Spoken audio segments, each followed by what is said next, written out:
En medio de una aldea tranquila en Corea del Sur, se pensaba que él no era más que un campesino bondadoso, un padre abnegado que criaba a 2 hijos tras un matrimonio roto. Nadie imaginaba que detrás de aquella sonrisa serena se escondía un demonio con ansias de matar, que convirtió su propia casa en el punto de partida de una cadena de crímenes que sacudió a todo el país. Un incendio que parecía un accidente, pero que abrió la puerta a la oscuridad más aterradora de la historia de Corea del Sur. ¿Qué puede hacer que un hombre común como Kang Ho-sun se convierta en un asesino a sangre fría, capaz de matar a su propia esposa y a una serie de mujeres inocentes? Todo comenzó en la pequeña aldea de Sinchemong, situada a unos 105 kilómetros de Seúl, donde las mañanas solo traían el canto de los gallos entre la neblina y las tardes dejaban el aroma del heno sobre los campos. La vida allí era lenta, apacible, como si jamás fuera a conocer algo llamado crimen.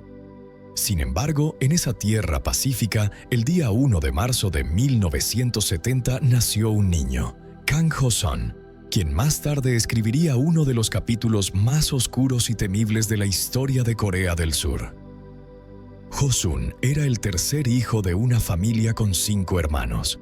Sus padres, campesinos sencillos, solo deseaban que su hijo creciera sano y continuara el oficio agrícola de los antepasados. La vida a su alrededor giraba en torno a las cosechas, los búfalos, las pequeñas clases de la escuela del pueblo y las modestas comidas a la luz de una lámpara de aceite. Los maestros solían elogiarlo por ser ordenado, obediente y sociable. Sin embargo, había algo en Ho-sun que hacía que la gente se sintiera extraña. Sus amigos contaban que aquel chico a veces desaparecía durante horas, vagando solo por los bosques densos que rodeaban la aldea. Allí, Ho-sun recogía cuchillos viejos y oxidados, piedras de formas extrañas y, a veces, incluso huesos de animales cuyo origen nadie conocía. Para otros, aquello era simple curiosidad infantil. Pero para Ho-sun parecían ser los primeros instantes en los que la oscuridad del alma empezaba a crecer, silenciosa, discreta, a la espera de estallar. Nadie en aquella aldea, al verlo caminar pequeño entre los campos al atardecer, podía imaginar que, años después, su nombre causaría terror en todo el país. Aún así, por fuera, Ho-sun seguía siendo el modelo de un muchacho normal, obediente, tranquilo y sin mostrar señal alguna de diferencia. Los vecinos solían verlo ayudar a su madre a barrer el patio, reír con los amigos o sentarse en silencio mientras su padre hablaba de asuntos del campo. Pero por dentro crecía una sensación de opresión. A Ho-sun no le gustaba el trabajo del campo, ni encontraba placer en cuidar el ganado que sus padres le encomendaban. El peso de las expectativas familiares lo hacía cada vez más reservado, abatido y frío, como si en su mente se hubiera abierto una grieta que nadie alcanzó a notar. Tras graduarse de la escuela secundaria en 1989, Ho-sun eligió el camino más fácil. Se quedó en la aldea para ayudar a sus parientes a cuidar la granja, pero pronto se sintió asfixiado por el ritmo repetitivo de la vida. Para escapar de esa monotonía, decidió alistarse en el ejército de Corea del Sur, con la esperanza de que la disciplina y la dureza le dieran un propósito. Sin embargo, la vida militar, en lugar de forjarlo, terminó exponiendo sus rincones más oscuros. En el ejército, Ho-sun se involucró en pequeños robos. Al principio fueron objetos de poco valor, pero con el tiempo se volvió más audaz. Una vez, al regresar de un permiso, fue sorprendido robando una vaca. Un acto que dejó atónita a toda la unidad. Apenas 1 año y medio después de alistarse, Ho-sun fue destituido, con una sola anotación en su expediente: deshonesto. Desde entonces, su vida tomó otro rumbo, sombrío y sin retorno. Al dejar el ejército en la deshonra, Ho-sun comenzó días errantes. Cambió de trabajo sin cesar, desde conductor de camión hasta obrero de construcción, y a veces aceptaba trabajos ocasionales para sobrevivir. Entonces, en medio de esa aparente desesperanza, conoció a una mujer que le hizo pensar que su vida podía cambiar. El amor llegó rápido y la boda también. A los 22 años, Josun ya tenía esposa y poco después se convirtió en padre de 2 niños. Un comienzo que parecía pacífico, pero que sería el preludio de tragedias que nadie podría prever. Los habitantes del lugar creían que el matrimonio le había traído a Josun una vida tranquila. Él solía hablar de su esposa y de sus 2 hijos con un orgullo inusual, como si por fin hubiera encontrado algo que lo atara a la vida. Para los vecinos era la imagen de un hombre que sabe cuidar, trabajador y dispuesto a sacrificarse por su familia. Pero dentro de las paredes de aquella pequeña casa, la realidad era completamente distinta. La vida conyugal se volvió pronto una sucesión de días agotadores. Las discusiones aparentemente pequeñas escalaban sin cesar. El peso de la subsistencia, el llanto de los niños cada noche y la presión de un marido fracasado hicieron que Josun se volviera irritable y colérico. Se decía que a veces sus peleas resonaban por todo el vecindario, obligando a quienes pasaban a apartar la mirada en silencio. Cuando nació el segundo hijo, su paciencia prácticamente desapareció. En 1998, Josun se divorció. Sin nada que lo retuviera, decidió abandonar la aldea donde había crecido y empezar de nuevo. Empacó sus cosas, llevó a sus 2 hijos y se mudó a una pequeña ciudad al norte, donde creía que tendría un nuevo comienzo, una vida más moderna y mejor, algo que siempre pensó que merecía. Pero para sobrevivir necesitaba trabajo. Sin otra opción, Josun compró un terreno y empezó a criar cerdos, vacas, abejas y gallinas. Se convirtió en un verdadero campesino, callado, laborioso y al parecer recuperando poco a poco la estabilidad. Los aldeanos lo miraban con curiosidad, sin saber cuánto tiempo aguantaría antes de abandonar de nuevo. A simple vista, Josun era el retrato del agricultor autosuficiente, con establos ordenados y carne y miel suficientes todo el año. Pero había un detalle que incomodaba a todos. Solía traer perros callejeros a casa. Todos pensaban que se trataba de compasión, que sentía lástima por esos animales abandonados. Nadie sospechaba que detrás de ese gesto aparentemente bondadoso se escondía una verdad espeluznante.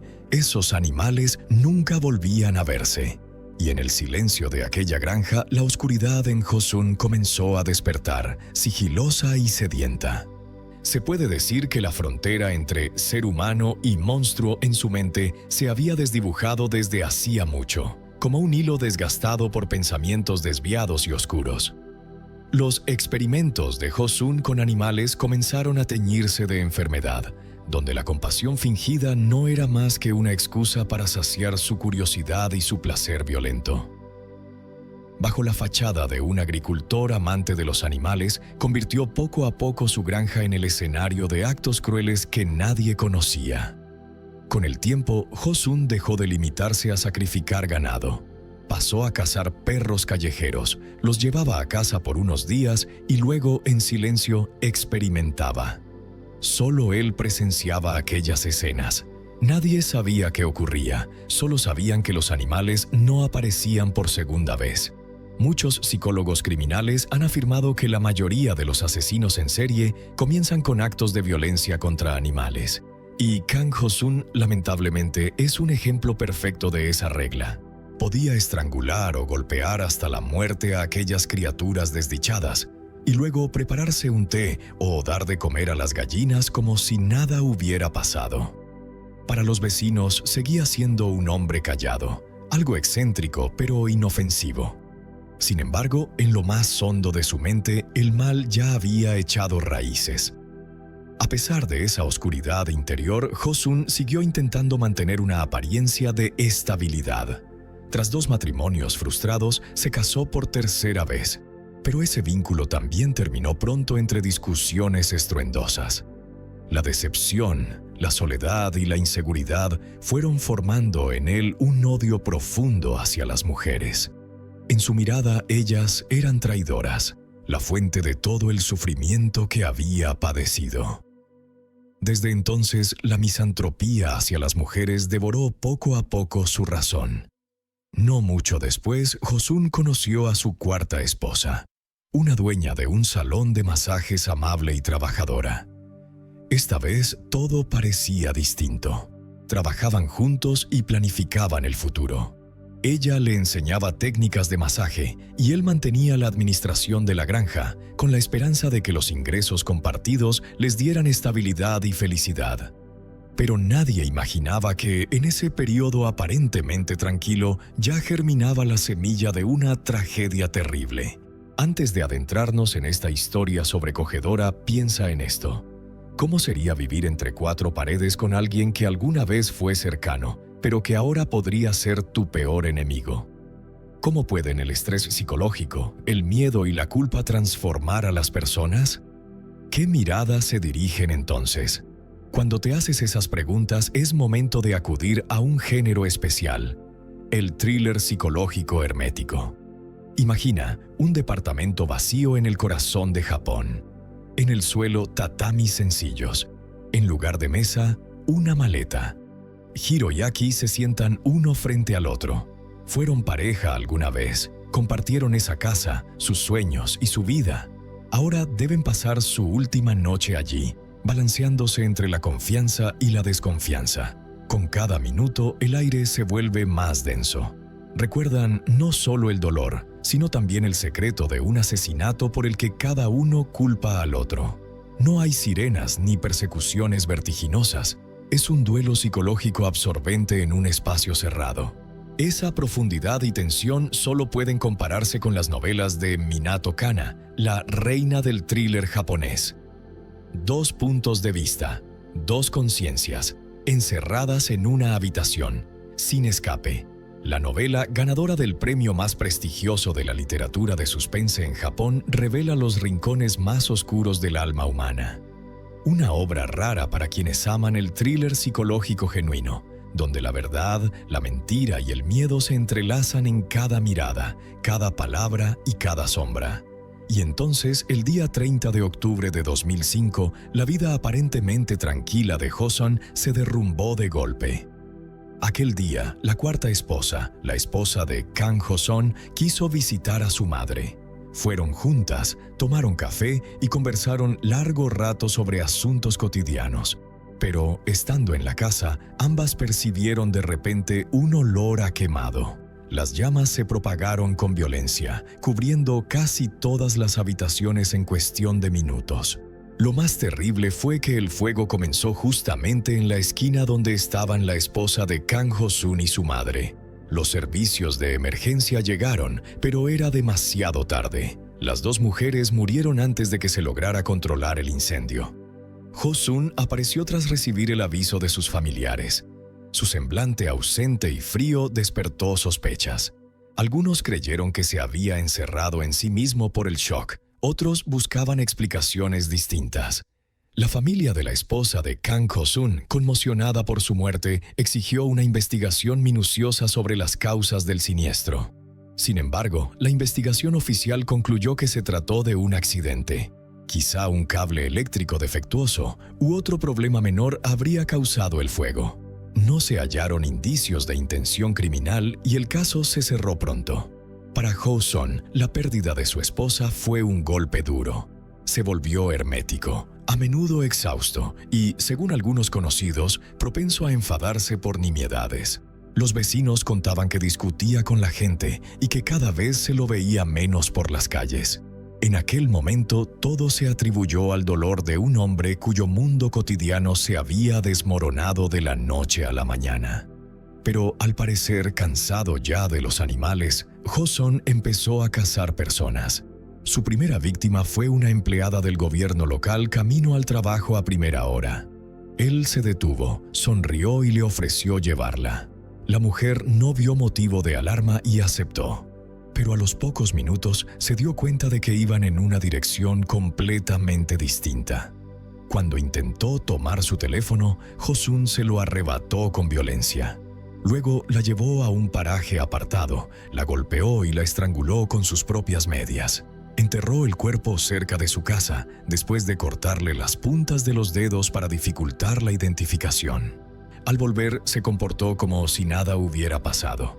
Siguió cuidando la granja, trabajó en el salón de masajes y escuchaba con atención las noticias por si había una búsqueda activa de la mujer desaparecida. Sin embargo, no oyó nada sustancial. La policía no tenía testigos ni pistas en ese momento. Todo indicaba que Ho-sun había escapado a la justicia. Meses después volvió a sentir el deseo de esa escalofriante adrenalina. El día 14 de diciembre de 2006 se dirigió a una ciudad al sur de Seúl.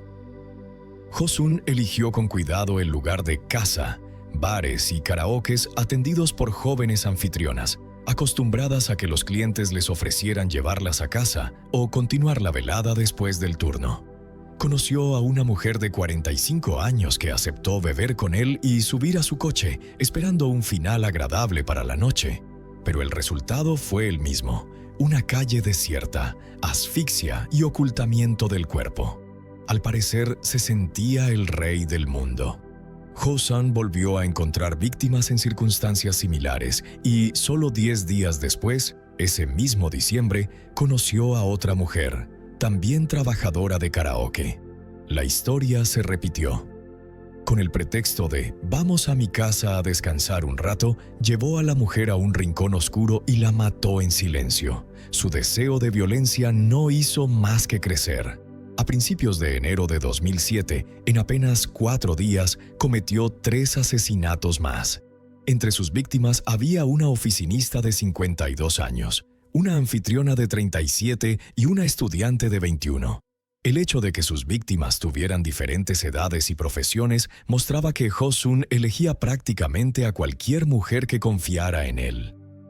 Para la mañana del día 8 de enero de 2007, la lista de personas asesinadas por él había llegado a 7.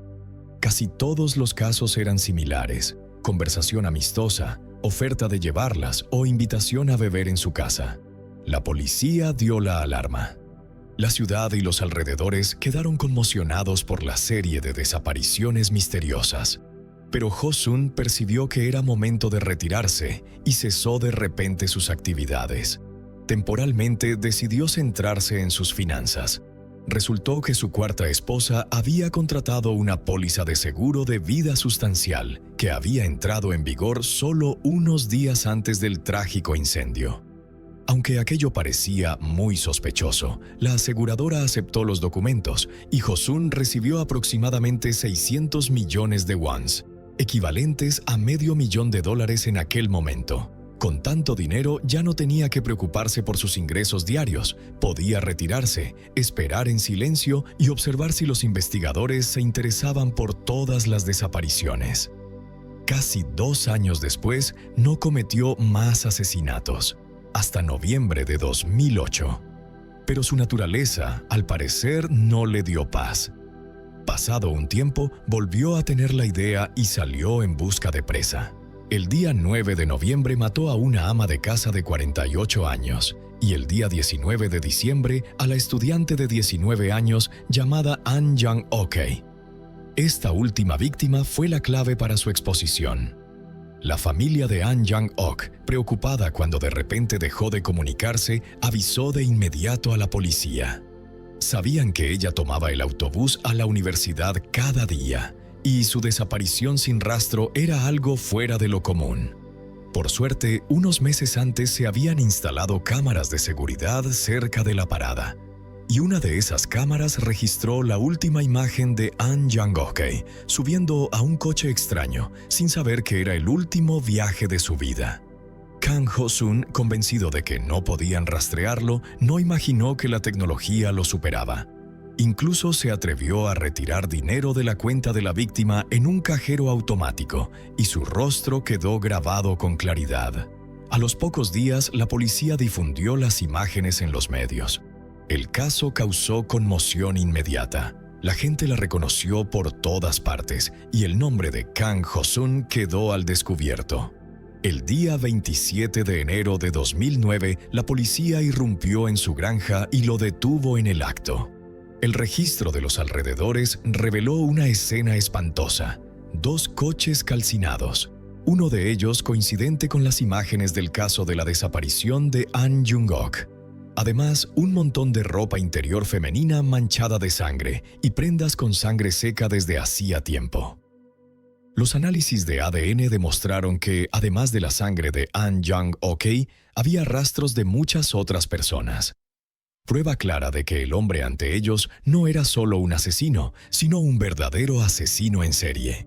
Ante pruebas incontestables, Kang Ho-sun finalmente inclinó la cabeza y admitió. Confesó haber matado a 8 mujeres entre los años 2006 y 2008. No se detuvo en la confesión. Con frialdad guió a la policía a cada lugar de enterramiento y relató con detalle su modus operandi, con una voz monótona, sin el menor remordimiento. Los sitios que señaló dejaron de ser un secreto para convertirse en evidencia del salvajismo que había existido durante años sin que nadie lo supiera. Aunque al principio Ho-sun negó su implicación en el incendio que causó la muerte de su esposa y su suegra, ante las nuevas declaraciones y pruebas, las autoridades reabrieron el expediente. Los peritos hallaron irregularidades en la dinámica del fuego, lo que llevó a sospechar que él mismo lo había provocado. No por ira, sino por dinero. Su objetivo era la cuantiosa póliza de seguro de vida que la desafortunada esposa había contratado poco antes de la tragedia. Cuando la información salió a la luz, Corea del Sur se estremeció. Kang Ho-sun se convirtió de inmediato en el epicentro de los medios y de la opinión pública. La prensa publicó sin parar detalles escalofriantes, mientras varias organizaciones de derechos humanos se oponían a revelar su identidad e imagen, invocando la ley de protección de la privacidad de los acusados para evitar dañar a familiares inocentes. Sin embargo, la presión social fue demasiado grande. La gente exigía mostrar el rostro del asesino. Quería saber quién era el monstruo que había sembrado el miedo durante años. Finalmente, los medios pudieron divulgar la imagen de Kang Ho-sun. Su historia no solo dejó una estela de horror, sino que obligó a Corea del Sur a revisar su sistema legal.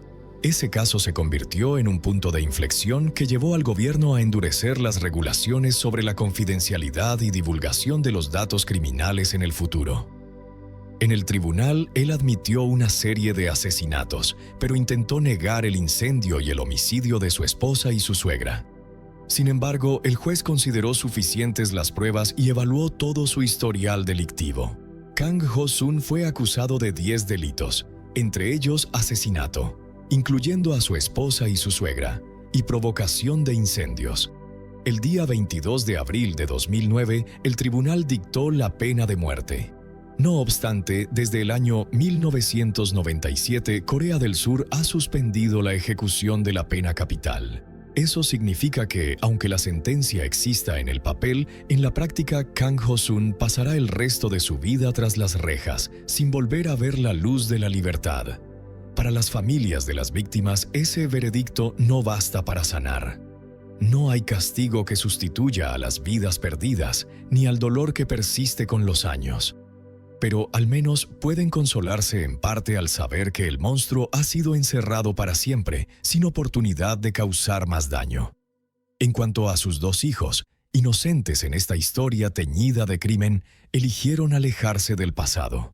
Ambos cambiaron de apellido, cortaron todo vínculo con su padre infame y tratan de vivir una vida tranquila, sin permitir que la sombra del ayer los persiga. Nadie sabe dónde están ahora, ni si han encontrado la paz verdadera. Solo hay algo seguro: crecer con ese nombre, con el recuerdo de un padre convertido en asesino, dejó en su alma una herida que jamás cicatrizará. Y para toda Corea del Sur, el nombre de Kang Ho-sun es un recordatorio helado de que, a veces, el monstruo no nace en la oscuridad, sino que crece en la vida cotidiana, con forma de ser humano. Una chica famosa en las redes sociales de San Petersburgo desapareció de repente, pero sus publicaciones seguían apareciendo con regularidad como si todo continuara con normalidad. La última noche, antes de desaparecer, una amiga suya recibió un mensaje frío. «Esta fue nuestra última cita, no me escribas más». Días después, la policía forzó la puerta del apartamento y descubrió una escena que dejó a todos en silencio.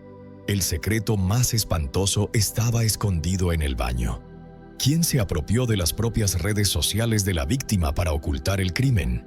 ¿Y por qué la sentencia final se quedó solo en 8 años de prisión? La fama, al fin y al cabo, puede ser un arma de doble filo. Lo que eleva a una persona a la cima también puede convertirse en la cuerda que aprieta su vida. La fama en las redes sociales no es solo halagos, sino también una gran carga. Muchos anhelan ser famosos sin darse cuenta del precio. Odio, envidia, presión psicológica y la pérdida de la privacidad. Con el tiempo, todo eso puede desgastar la autoestima y agotar emocionalmente a una persona. La fama se desvanece rápido, pero las cicatrices que deja duran muchos años. Anastasia Grishman, una joven de San Petersburgo, Rusia, conocida en internet como Nastia Gishman, soñó con convertirse en una bloguera de primer nivel. Se esforzó sin descanso para alcanzar el éxito, atrayendo a más de 3.000 seguidores en tan solo unos años. Encantadora, enérgica y muy creativa, Nastia solía despertar admiración por su particular energía. Sin embargo, en el momento más brillante de su carrera, su vida se cerró de forma abrupta y trágica, a manos del hombre en quien más confiaba. No obstante, su padre, un hombre con fuerte adicción al alcohol, abandonó a la familia poco después de su nacimiento, dejando toda la carga a su madre, Elena. Ella tuvo que criarla sola en la escasez, con 2 trabajos a la vez solo para pagar el alquiler y la comida. Cada mañana salía antes del amanecer y regresaba cuando la ciudad ya estaba a oscuras. Pero por más que lo intentaba, su vida apenas alcanzaba para ir tirando. La infancia de Nastia, por tanto, nunca fue fácil. No conoció lo que significaba tener un padre de verdad, ni guardaba recuerdos de paseos familiares o comidas juntos. Su padre nunca llamó, no aportó dinero alguno y jamás preguntó cómo vivía su hija. Aquella indiferencia dejó en Nastia una herida latente, la sensación de abandono y de no ser querida que la acompañaría durante muchos años. Madre e hija se apretujaban en una pequeña habitación de un viejo bloque de viviendas a las afueras de San Petersburgo, con paredes desconchadas y ruido constante de los vecinos. Nastia ni siquiera tenía una cama propia. Hasta los 12 años durmió con su madre en una cama estrecha, bajo una manta fina y con inviernos que calaban los huesos. Al llegar a la adolescencia anhelaba un rincón propio, un lugar para estar a solas, para dibujar, soñar y escapar de aquella realidad estrecha, un lujo inalcanzable. Esa opresión hizo que Nastia se replegara y aprendió a esconderse en su mundo imaginario, donde podía crear imágenes, personajes y colores que la vida real nunca le ofrecía. En la primavera de 2008, Elena, agotada por la lucha diaria, decidió llevar a su hija a vivir con su antigua suegra en la localidad de Kalpina. Era un lugar más tranquilo, no muy lejos de la ciudad, donde pensaba que su hija podría vivir mejor. Hasta entonces, Nastia apenas tenía relación con su abuela, pero en pocas semanas ambas encontraron una rápida sintonía. Aunque mayor y de vida modesta, la abuela le dio a Nastia un cariño sencillo que nunca antes había sentido.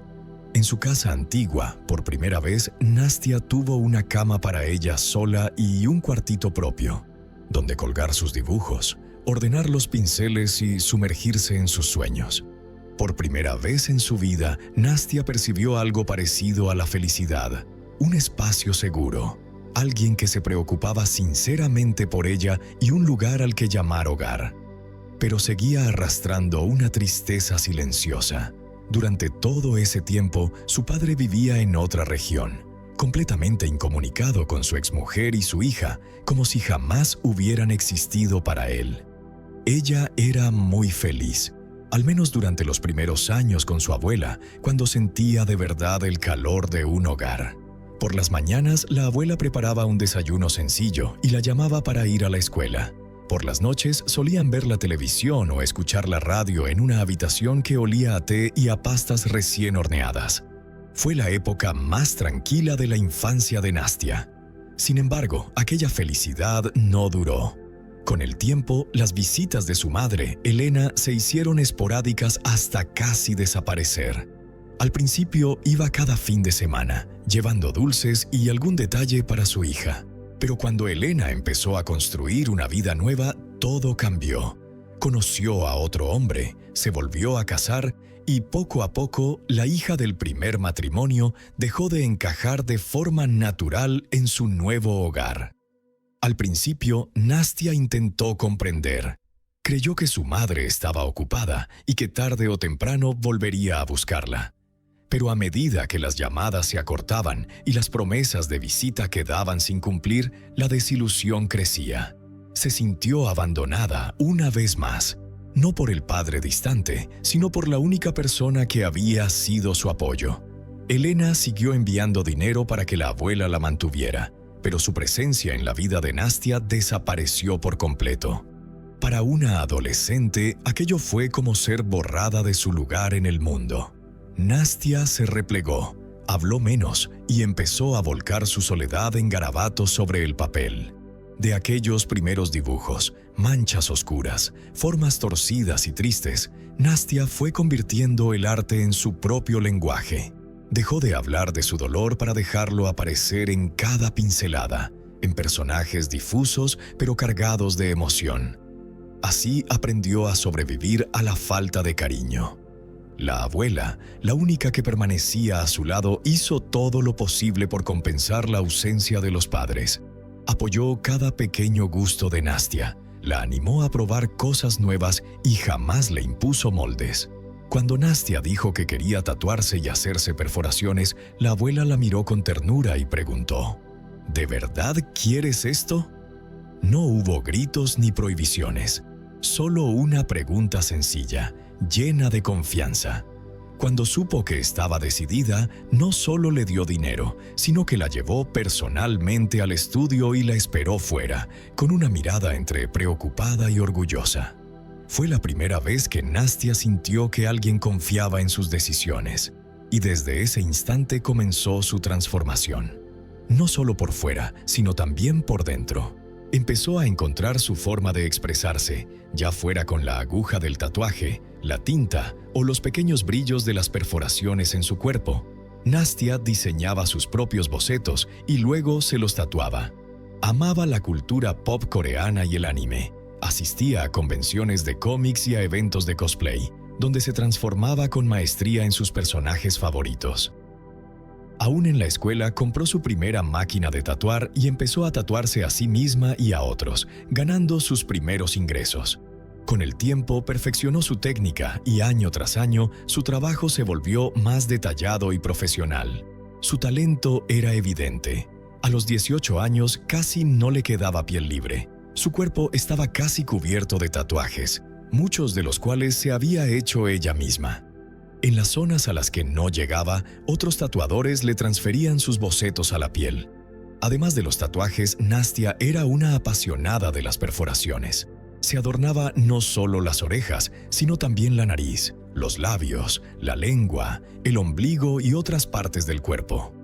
Más tarde empezó a experimentar con tatuajes faciales, a cambiar la forma de los labios, a usar lentes de contacto de colores y a modificar su estilo constantemente.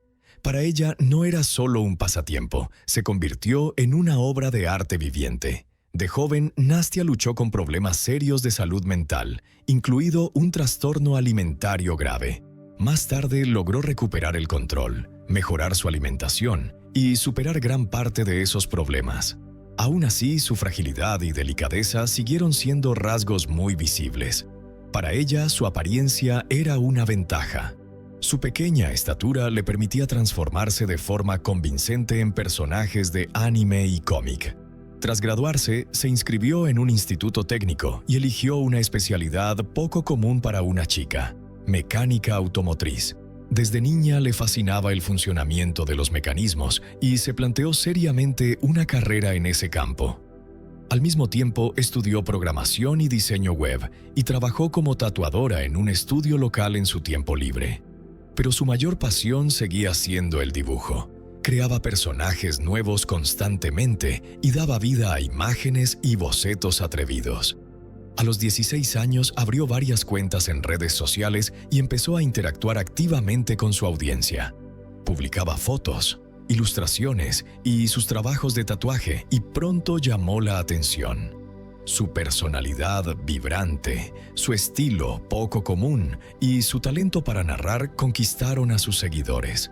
Muchos, especialmente adolescentes, se reconocían en sus historias, sus experiencias, pasiones y sueños. La apoyaban con me gusta, comentarios y suscripciones. Poco a poco se formó a su alrededor toda una comunidad. Fans del anime, entusiastas de los tatuajes y las perforaciones, cosplayers y personas con una visión de vida similar. Sin darse cuenta, Nastia se había convertido en una auténtica influencer con una audiencia en aumento. Su opinión tenía peso y sus seguidores la escuchaban con atención. A medida que el número de seguidores se disparaba, recibió propuestas de colaboración y publicidad. Nastia entendió que podía ganar dinero con lo que realmente amaba. A los 19 años ahorró lo suficiente para mudarse de la casa de su abuela e irse a San Petersburgo. Allí consiguió trabajo como tatuadora en un estudio reconocido y alquiló su propio apartamento.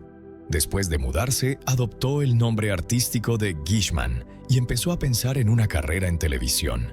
Se postuló a programas de telerrealidad como Bad Girls, pero no superó el casting. Los productores consideraron que no encajaba en el formato. Era una figura creativa, no la chica dura que buscaban. Pero Nastia no se desanimó. Se dedicó aún más a su blog y para 2019, con 23 años, ya era una tatuadora muy solicitada con ingresos estables. No solo ganaba dinero con su pasión, sino que también enseñaba a otros. En aquel entonces impartía cursos de diseño web y al incorporarse a TikTok su popularidad explotó. Con la vista puesta en el futuro, su número de seguidores en redes sociales superó los 3.000 lieri. Pero no pensaba dormirse en los laureles. Su meta era llegar al 1.000.000 y tenía todo para lograrlo: talento, constancia y una fama en ascenso. Sin embargo, todo cambió cuando apareció un hombre en su vida. Primero minó su espíritu y después le arrebató la vida. Dmitry Kamlovsky nació el 15 de febrero de 1998 en Moscú. Su madre falleció cuando él era muy pequeño y sus recuerdos de ella se desvanecieron. Poco después, su padre se volvió a casar y Dmitry fue criado por su madrastra. Creció con un hombre que no le tenía especial cariño ni le brindaba atención o cuidado. Sin calor ni apoyo, Dmitry se volvió introvertido y silencioso.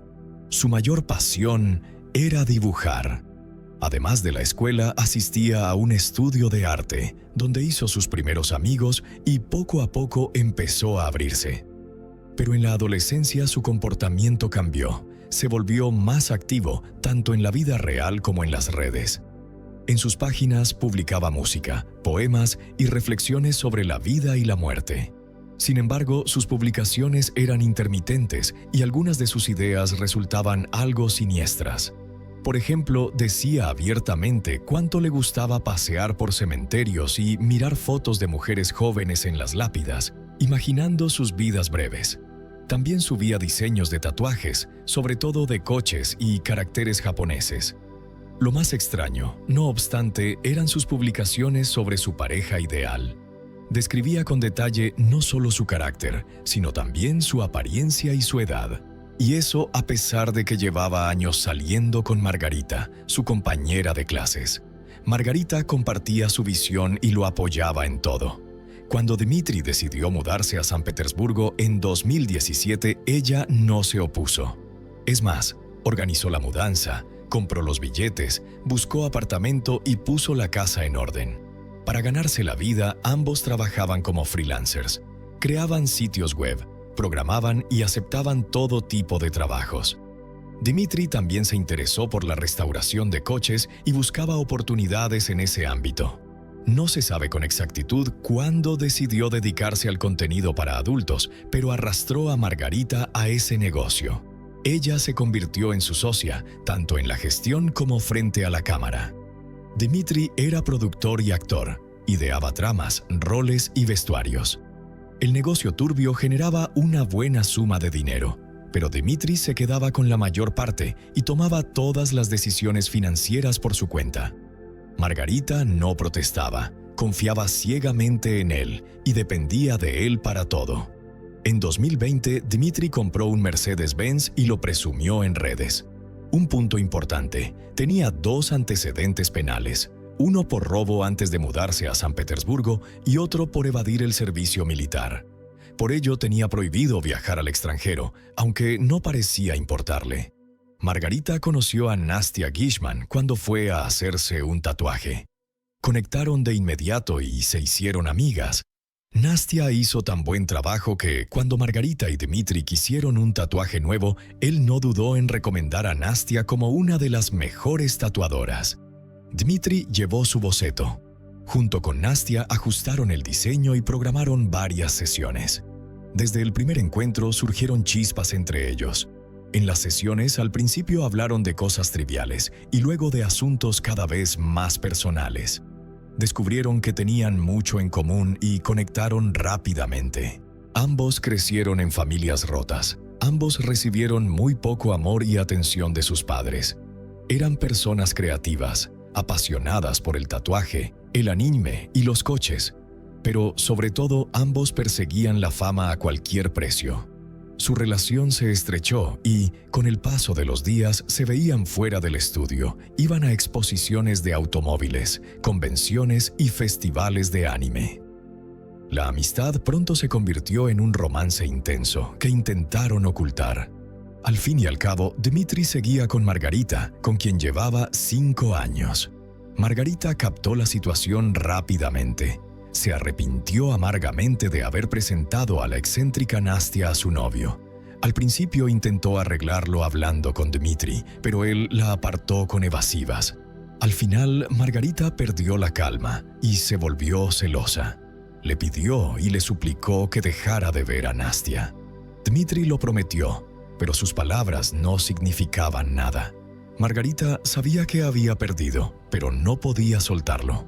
Había dejado su ciudad por él, aceptado un negocio dudoso y lo apoyaba en todo, moral, financiera y profesionalmente.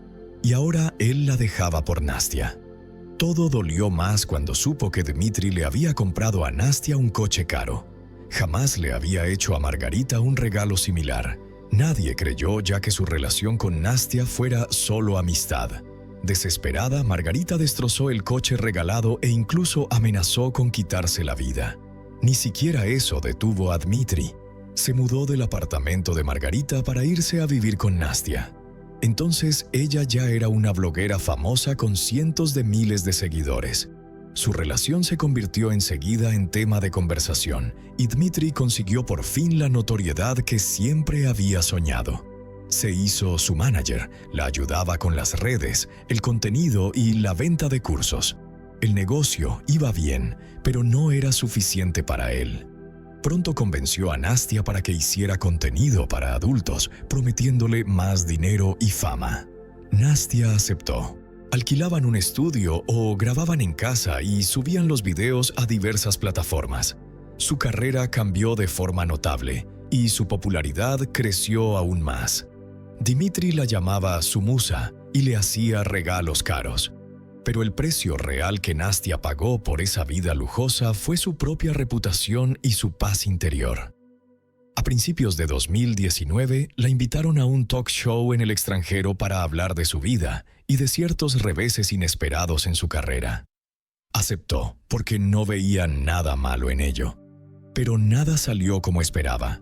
Los productores decidieron exponer la vida privada de Nastia y Dmitri. Invitaron a la madre de Nastia, Elena, y le preguntaron qué sentía respecto a lo que hacía su hija. La mujer rompió a llorar. Dijo que no la había criado para eso y culpó de todo a Dmitri. Cuando Nastia salió al escenario, se defendió de inmediato. Afirmó que grabar contenido para mayores de 18 era su sueño y lo llamó arte moderno. Se burló de la hipocresía del presentador y los invitados y defendió su verdad. Entonces apareció Margarita. habló de sus 5 años con Dmitri y de cómo Nastia destruyó su relación. Explicó que Dmitri no necesitaba a Nastia, sino su fama, que simplemente la estaba utilizando. Terminó escandalizando a todos al decir que Dmitri era propenso a la violencia emocional y física. Cuando le preguntaron a Elena si temía por su hija, ella desestimó la idea. ¿Cómo iba a ser violento? Era callado y discreto. El propio Dmitri apareció torpe y sin palabras en pantalla. Al público le resultó extraño ver a 2 mujeres seguras y brillantes disputándose a un chico tan tímido. Meses después de aquel programa, en el que Nastia defendió con vehemencia a Dmitri, su relación terminó. Dmitri dejó su trabajo en informática y pasó a depender por completo de los ingresos de Nastia, lo que la empujó aún más a aparecer en contenidos sensibles. Nastia se sintió atrapada y decidió no solo romper, sino también abandonar el país. Ya tenía ahorros y consideraba seriamente mudarse a Corea del Sur para abrir un estudio de tatuajes. Incluso comenzó a tramitar asuntos legales y a vender algunas de sus cosas. Hablar de la ruptura no fue fácil. Dmitri sabía que si Nastia lo dejaba, perdería todo: el apartamento, los ingresos y la fama online que crecía a su sombra. A finales de julio de 2022, Nastia lo echó del piso. Algunos creen que su determinación se reforzó por la llegada de un hombre nuevo a su vida, el bloguero Kim Kitson. El 31 de julio, Nastia se reunió con él. Pasaron un rato agradable, pasearon y conversaron. Pero horas después, King recibió un mensaje extraño de ella. «Esta fue nuestra última cita, no me escribas más». Intentó llamarla, pero Nastia no contestó. Tras esa noche, ella empezó a comportarse de forma rara, cortó el contacto y solo respondía con frases hechas. Seguía publicando en redes, pero dejó de hacer directos. Su madre y sus amigos se inquietaron. Parecía haber desaparecido y solo existía en línea. El 2 de agosto, una amiga suya se cruzó con Dmitri en una fiesta. Al preguntarle por Nastia, él respondió con frialdad: «Ella me pidió que la ayudara a irse y la ayudé». La amiga comprendió que había ocurrido algo terrible, pero tardó una semana en ir a la policía, con la esperanza de que Nastia apareciera. El 9 de agosto finalmente llamó. Los agentes fueron al apartamento de Nastia, pero nadie abrió la puerta. Tuvieron que derribarla. Dentro había un caos: maletas a medio hacer, la cama manchada. El cuerpo de Nastia fue hallado en el baño. Tenía solo 26 años. La autopsia reveló múltiples puñaladas en pecho y cuello. Era evidente que la atacaron por sorpresa. Acababa de terminar de empacar cuando la agredieron. Dmitri fue detenido al día siguiente. Según su declaración, Nastia regresó a casa el 31 de julio tras su encuentro con King. Él llegó después, vio las maletas y entendió que se marchaba. Discutieron, él agarró un cuchillo y todo se salió de control. Luego volvió, llevó el cuerpo al baño e intentó mantener activa la cuenta de ella para ocultar su muerte. Sin embargo, más tarde cambió su versión y dijo que Nastia le había pedido ayuda para morir y que él solo estaba cumpliendo su voluntad. Bajo nuevos interrogatorios se contradijo. Primero aseguró que ella le había rogado ayuda. Después admitió que sus últimas palabras fueron: «Llama a una ambulancia». En los meses siguientes, Dmitri volvió varias veces al apartamento. Selló las rejillas de ventilación con cinta para retrasar el olor de la descomposición y roció perfume sobre el cadáver que había dejado allí.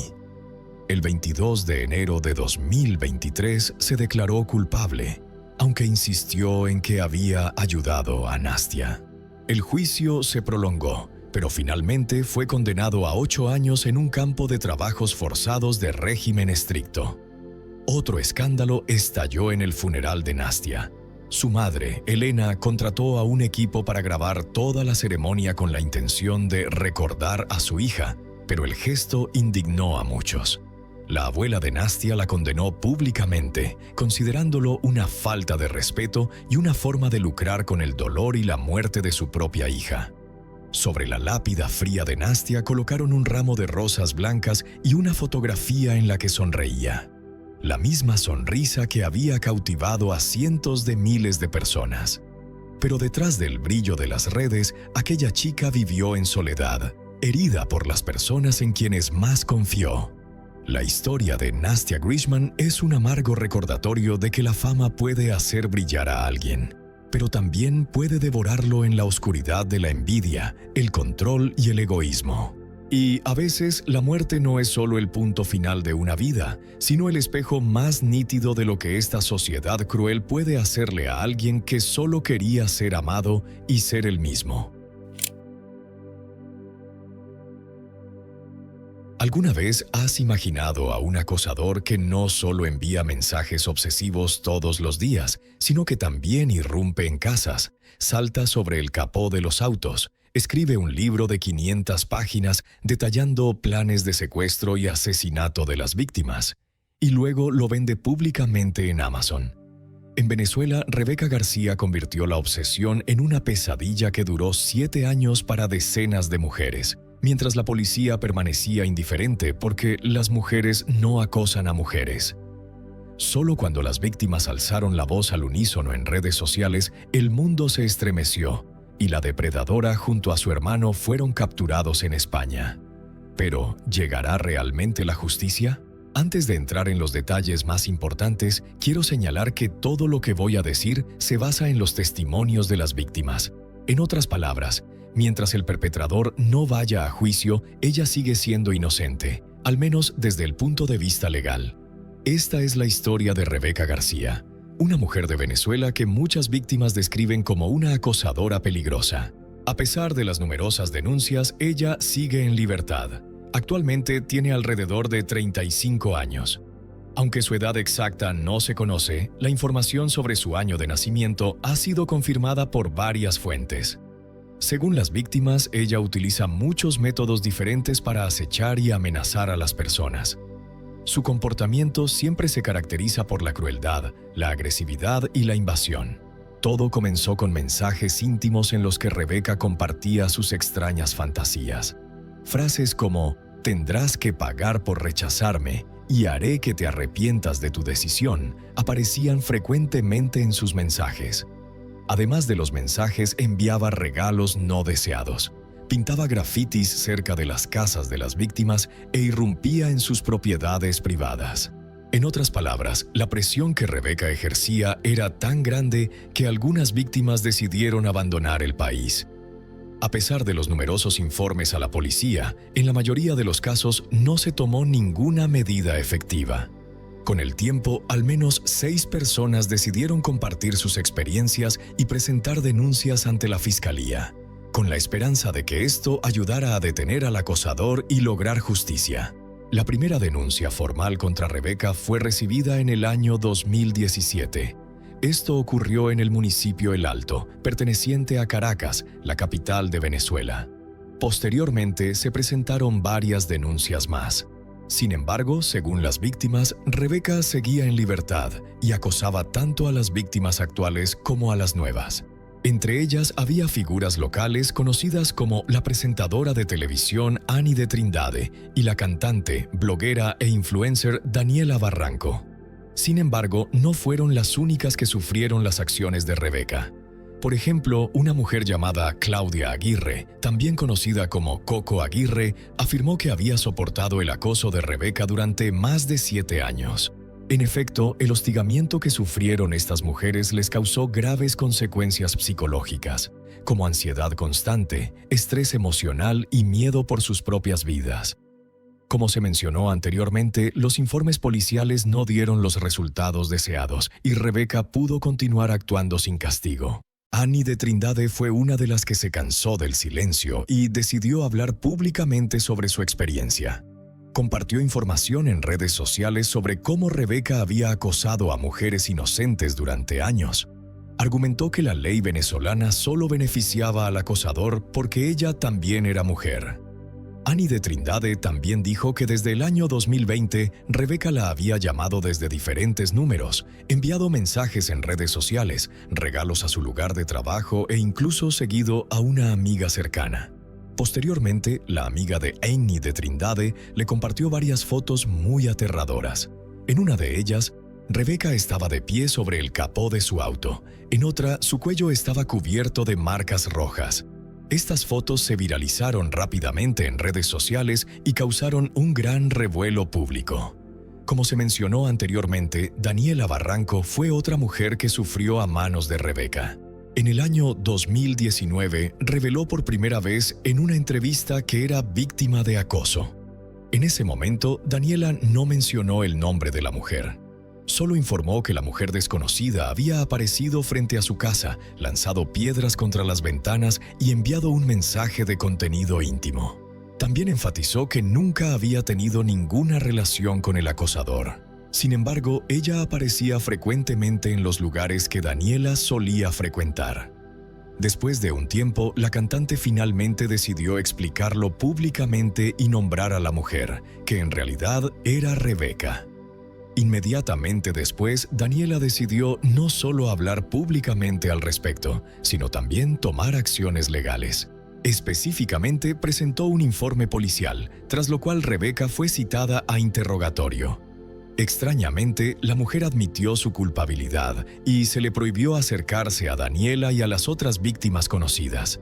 Como enfatizó la propia cantante, en ese momento había varias mujeres así, pero Rebecca aparentemente no tenía intención de detenerse.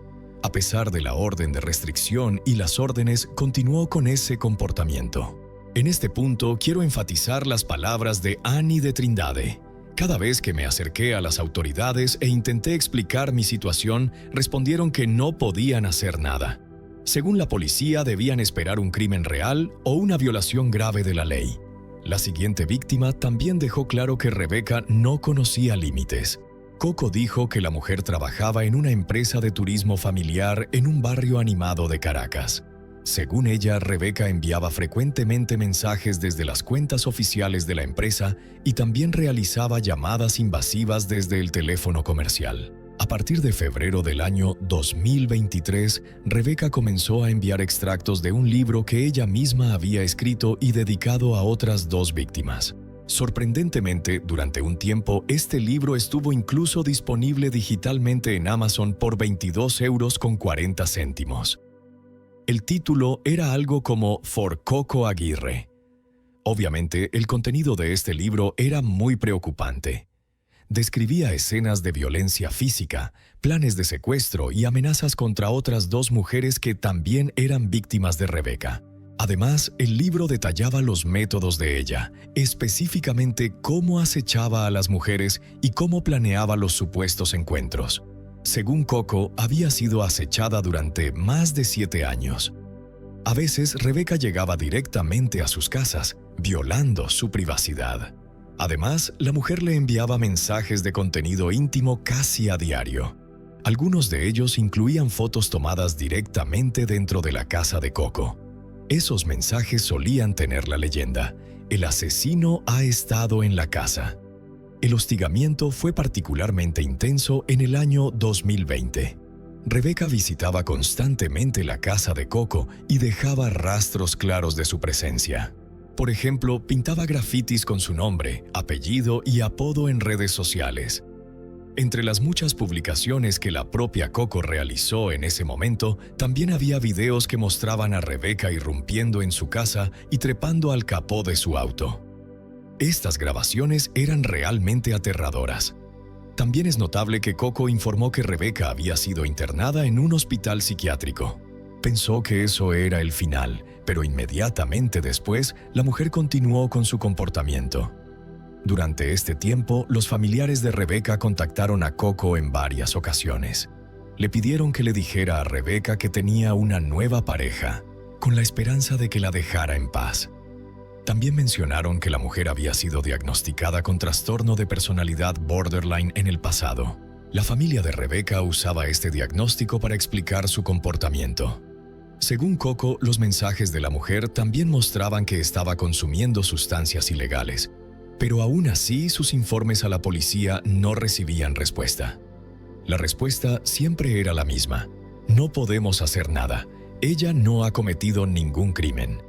Según las autoridades locales, 30, A veces incluso 40 mensajes al día, irrumpir ilegalmente en casas y amenazas como «el asesino ha estado en la casa» no eran bases serias para intervenir.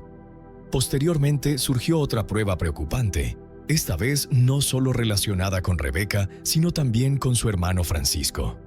Una mujer, cuyo nombre no se reveló, informó que Francisco había sido visto en un club privado en Caracas, donde tomaba fotos de niños en el baño. Según ella, incluso publicó esas fotos en redes sociales. La mujer luego presentó capturas de pantalla de la publicación como prueba. Finalmente, los padres de los niños víctimas de estos actos aterradores expresaron una grave preocupación por el incidente y exigieron que la administración del club tomara medidas serias.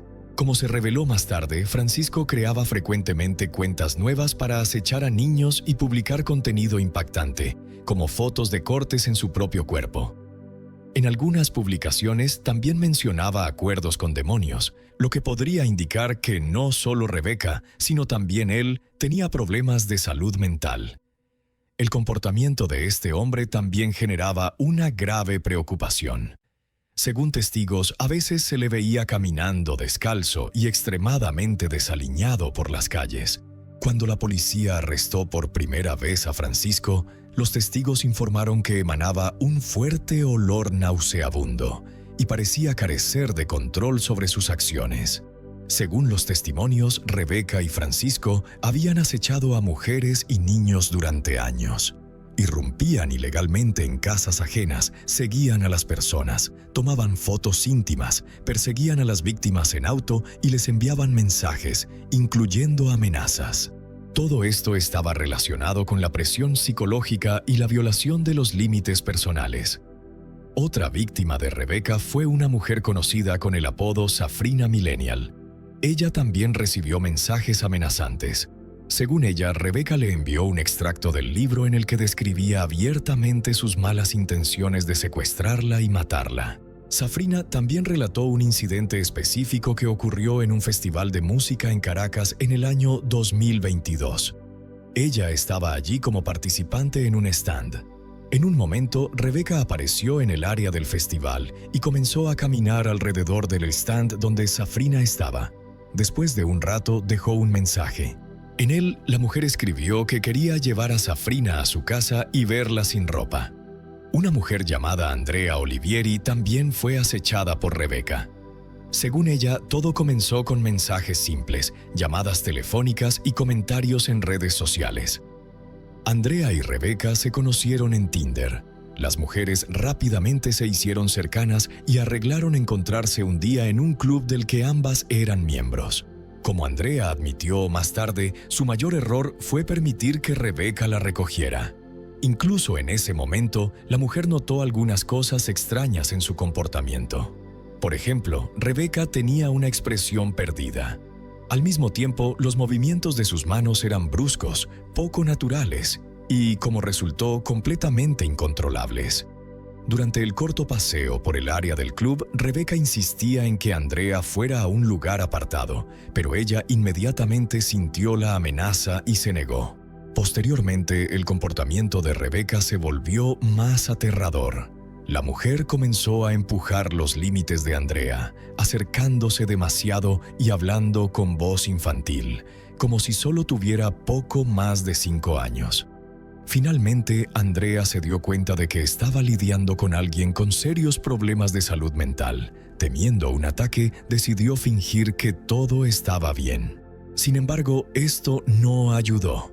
Finalmente, Rebeca volvió a la voz infantil y declaró que nunca había besado.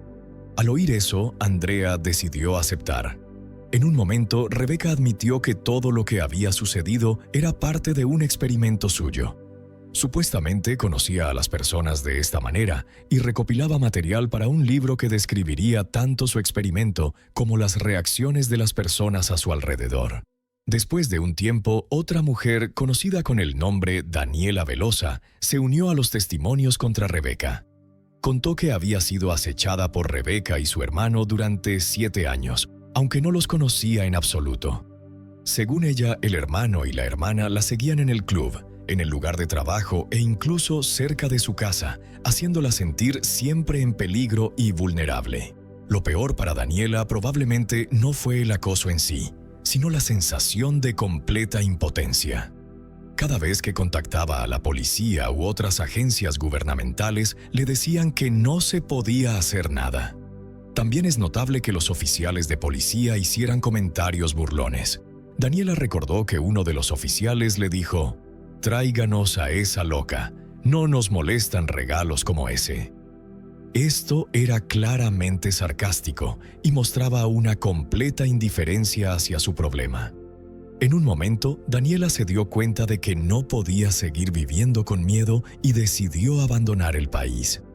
En uno de sus testimonios, Daniela mencionó que Rebeca probablemente se había fijado en ella en el club deportivo al que iba casi todos los días. Aunque las dos mujeres habían ido a la misma escuela, nunca habían hablado. Su primer encuentro ocurrió muchos años después en una fiesta. En ese momento, Rebeca se acercó a saludarla, pero Daniela ni siquiera sabía quién era. Luego, Rebeca le arrojó una bebida y le tomó la mano. A pesar de eso, Daniela logró escapar y desde ese momento comenzó un acoso intensificado. En uno de estos incidentes, Rebeca golpeó el trasero de la mujer con una toalla, lo cual era al menos extraño, ya que apenas se conocían. Durante este tiempo, Daniela pidió repetidamente a Rebeca que la dejara en paz, pero Rebeca lo ignoró. Solo decía cosas extrañas y aterradoras como: «No temas, esta semana no te mataré», e insinuaba que conocía las placas de todos los miembros de su familia. Sin duda, todo esto causaba un intenso miedo y estrés. Al principio de la investigación, Daniela intentó contactar a la familia de Rebeca, con la esperanza de que pudieran detenerla. Finalmente, los familiares de la mujer confirmaron que había sido diagnosticada con múltiples trastornos, incluyendo esquizofrenia, trastorno bipolar y trastorno de personalidad. También dijeron que Rebeca estaba consumiendo sustancias ilegales, no tomaba sus medicamentos recetados y había perdido el contacto con la realidad.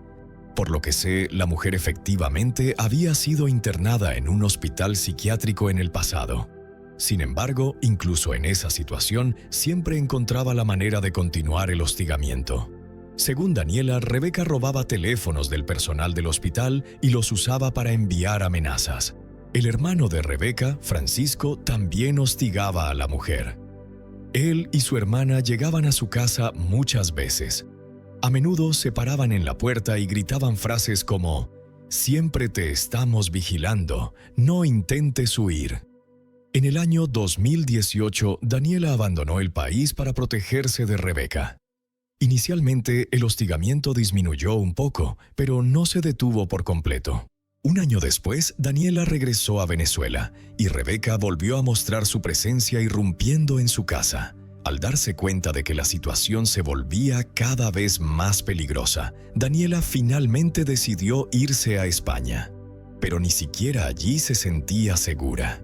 Una vez allí, recibió un mensaje de la madre de Rebeca informándole que la mujer también estaba en España.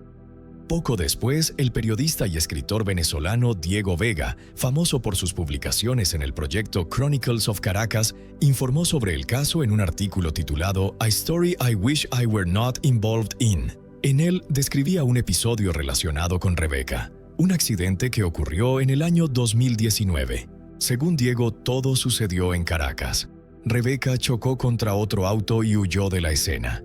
Luego fue encontrada en la Avenida Libertador.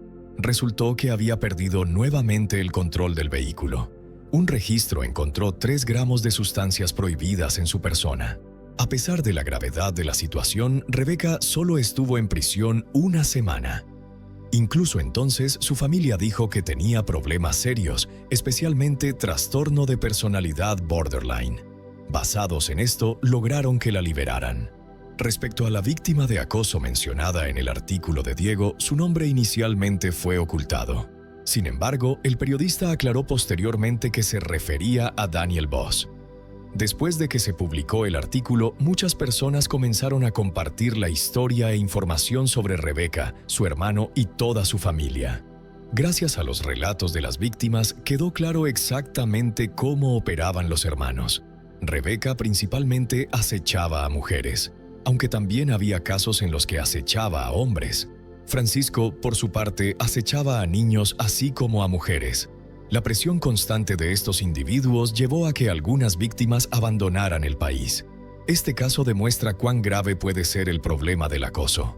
A menudo comienza con mensajes simples, pero si la situación no recibe la atención necesaria, puede salirse rápidamente de control. Es importante que las víctimas de acoso no guarden secreto y denuncien lo que está sucediendo. Sin embargo, más importante aún es que la policía y otras agencias gubernamentales tomen realmente las medidas necesarias y protejan a las personas afectadas. Precisamente la inacción de las fuerzas del orden refuerza el sentimiento de impotencia de las víctimas y crea una sensación de impunidad para el acosador. Por supuesto, la cuestión de la conexión entre la genética y el comportamiento criminal merece una atención especial. Es un tema complejo y multifacético que ha sido discutido por muchos expertos durante mucho tiempo.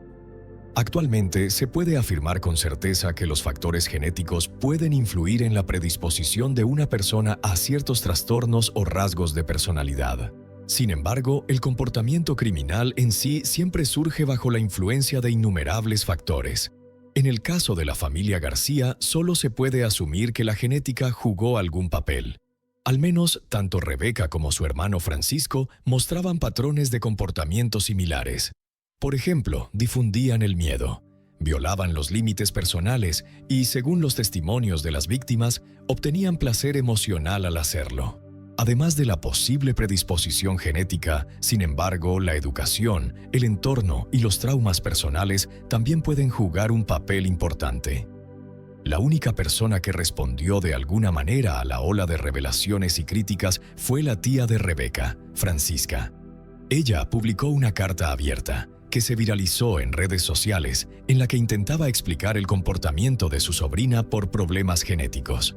La carta era principalmente sobre Rebeca. Según la tía, ella supuestamente heredó trastorno bipolar, trastorno de personalidad borderline y disfunción cerebral de su madre. La mujer también explicó que Rebeca y su hermano necesitaban atención psiquiátrica integral. Sin embargo, el tratamiento en hospitales psiquiátricos era demasiado costoso. En otras palabras, la familia García simplemente no podía costear el tratamiento, que podía llegar a $100,000 por semana. Además, la mujer dijo que cada vez que Rebeca era llevada al hospital, los médicos no podían hacer nada más que encerrarla en una habitación y calmarla temporalmente con medicamentos fuertes. La tía también confirmó que Rebeca consumía sustancias ilegales, sufría ataques de ira y mostraba comportamiento agresivo, que ella, como familiar cercano, había observado muchas veces. A pesar de eso, la mujer expresó empatía por su sobrina en la carta. Obviamente, como miembro de la familia García, se inclinaba más a proteger a Rebeca que a condenarla. Curiosamente, un testimonio de un testigo mencionaba las palabras de la maestra de Rebeca, quien recordaba que había mostrado comportamiento agresivo con sus compañeros durante los años escolares. En ese momento, la tía, que ocupaba un alto cargo en la escuela, la encubría de todas las maneras posibles. Quizás el evento más importante, sin embargo, fue que después de años de denuncias sobre Rebeca, la Fiscalía finalmente anunció el inicio de una investigación sobre todos los casos de acoso e intimidación que habían sido ignorados anteriormente. Al mismo tiempo, las autoridades prometieron que todos los responsables de tales incidentes serían castigados. Esto solo ocurrió después de que la historia atrajera una amplia atención. Días después, la Fiscalía comenzó a tomar declaraciones oficiales de las víctimas. Incluso entonces, era obvio que el número de testigos determinaría si podrían detener todo lo que había estado ocurriendo durante tanto tiempo. Actualmente, muchas personas solo están interesadas en una pregunta: ¿Rebeca y su hermano están en Venezuela? Dado que la familia García tiene una empresa de turismo y conexiones extranjeras, especialmente en España, es posible que los hermanos hayan abandonado el país. A finales de abril del año 2024, la tía de la mujer publicó una foto que mostraba a Rebeca y Francisco. Esto desató una nueva ola de preguntas sobre su ubicación exacta y si serían responsabilizados o no. La respuesta a estas preguntas no tardó en llegar. El 14 de mayo de ese año, se informó que Rebeca y Francisco habían sido arrestados por la policía española. En ese momento, las autoridades locales aún no tenían una orden de arresto válida de la Fiscalía venezolana, pero después de ser seguidos, fueron aislados y puestos bajo detención. Los medios informaron que habían sido llevados a prisión, donde esperarían la decisión sobre la extradición. Sin duda, en casos como estos, es extremadamente importante que todos los casos similares se hagan públicos. La publicidad amplia puede ayudar a las víctimas. Si personalmente estás experimentando algo similar y estás siendo acechado, no guardes silencio. Alza la voz hoy mismo. Un pequeño acto puede salvar la vida de otra persona y poner fin a la pesadilla que Rebeca García ha sembrado durante casi una década. La justicia no llega sola, pero el coraje de las víctimas la obligará a llegar.